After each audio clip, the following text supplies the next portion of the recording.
Good morning friends.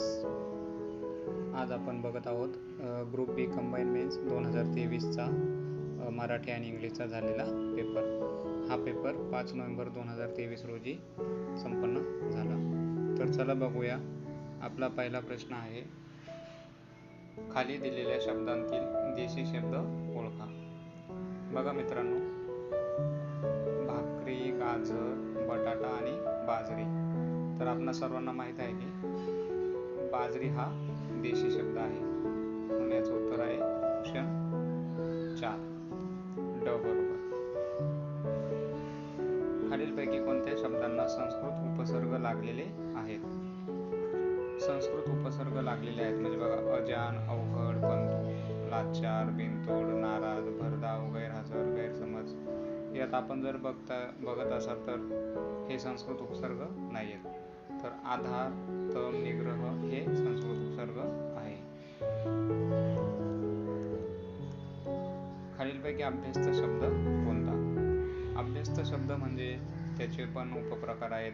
अंशाभ्यस्त, पूर्णाभ्यस्त म्हणजे एकच शब्द रिपीट होतो. सुखकर हा तर अभ्यस्त शब्द नाहीये. प्रहार हा पण नाहीये. रिकामटेकडा हा पण नाही. कधी कधी बघा, इथं कधी शब्दाची पुनरावृत्ती झालेली आहे, म्हणून हा अभ्यस्त शब्द आहे. आणि अभ्यस्त मध्ये कोणता आहे तर पूर्णाभ्यस्त.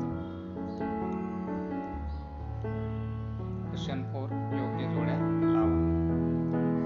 ब गटामध्ये तत्सम शब्द, अ गटामध्ये शब्द दिलेले आहेत आणि अ गटामध्ये तत्सम, तद्भव, देशी, परभाषा असे गट दिले आहे आणि ब गटामध्ये त्यांचे शब्द प्रकार दिले आहेत.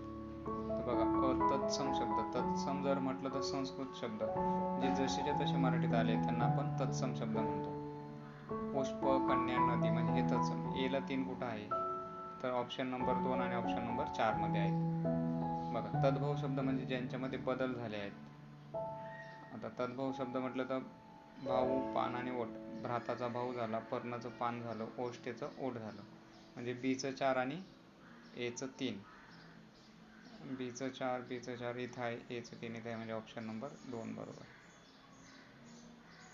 तर बघा, शुद्ध लेखन नियमानुसार अचूक शब्दांचा गट ओळखा. इथं जर आपण बघितलं, इशारा, अलीकडे, वाङ्मय हा बरोबर दिसतोय. ए आणि सी इथं बरोबर दिसतंय. त्याच्या मध्यतार्थ, घनश्याम, बलिष्ठ हे पण बरोबर दिसतंय.